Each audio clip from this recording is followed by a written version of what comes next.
Eli Lilly is dominant in the weight loss area. It just reported great sales of its weight loss and diabetes drugs. And Novo was the first mover originally, but it's been falling behind. It has a new CEO. Some of their drugs have had less than stellar trial results. So it's really trying to get back into the area. And Pfizer too. Pfizer's been doesn't have anything in weight loss. Been trying to break in. Had some trials of pills that didn't work out so well, and this was and so now this was their deal to try to get back in with a new thing that was injectable but had less nausea and vomiting. But now Novo's coming in over the top suddenly with this super aggressive, hyper aggressive deal, and that Pfizer is calling reckless and illusory, and it's going to be a very dramatic next few days to see what happens. This is cool. I mean, this is like barbarians at the gate kind of thing. People fighting over it. So. Tell us about Metsera. I mean, what have they got that these people are going crazy for? Yeah, so they have a new, the existing drugs, they target things like GLP-1, which you've heard of, and also Zepbound. Eli Lilly's drug also targets another related hormone called GIP.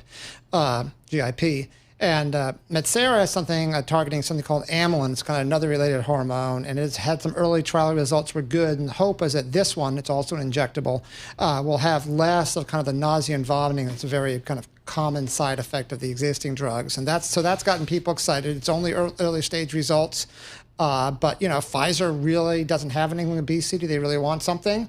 And so this was something that, by all accounts, they were very excited about. And now they're going to be under great pressure to, either try to come in over the top with something, or maybe work their angles in the Trump administration to try to see if the Novo deal somehow could be blocked.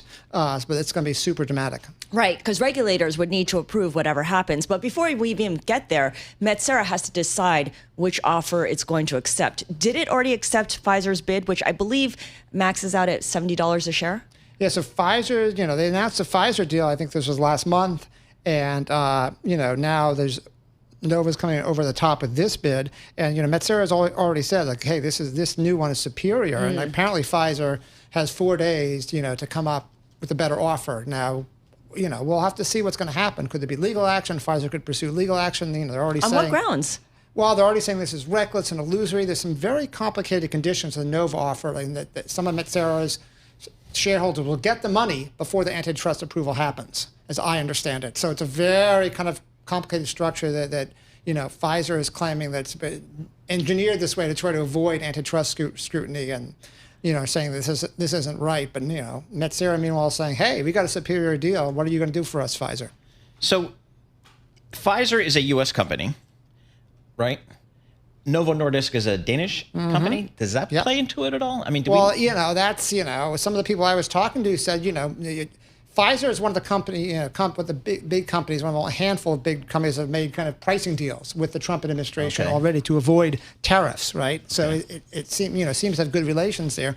So could it work its contacts in the Trump administration, to get them to give indications that this deal is going to have a hard time going through on antitrust grounds if Novo does it, because Novo is already the number 2 weight loss company right now.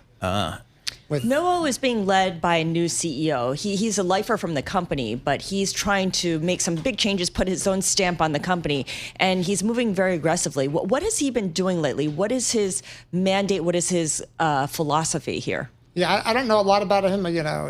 He's really new, but clearly what I can say is that, this is a sign that they're not confident, in what they have internally. Okay. They have to come in this hyper-aggressive deal. This is a sign that it's kind of an acknowledgement they're falling behind Eli Lilly, and they need to come up with new and better drugs, and have to get that externally. I mean, drug companies do that when they don't have the internal goods.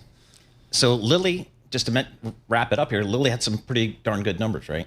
Yeah, so they have 2 drugs. Tirzepatide, it's the same drug. The diabetes version is called Mounjaro, and the obesity one is called Zepbound. Together, this quarter, they had over $10 billion in sales. It's crazy. This is going to be together, this is going to be the best-selling drug in the world next year. Just wait till they get into a pill format. Both ones are up over 100%. Wow. And that's with increasing pricing discounts. It still is up over 100%. So they are becoming just totally dominant. But they keep talking about this being a $100 billion a year industry, right? Yeah, there's huge potential numbers out there. We'll see whether they achieve that. Oh, and Lilly's also ahead in coming out with a weight loss pill.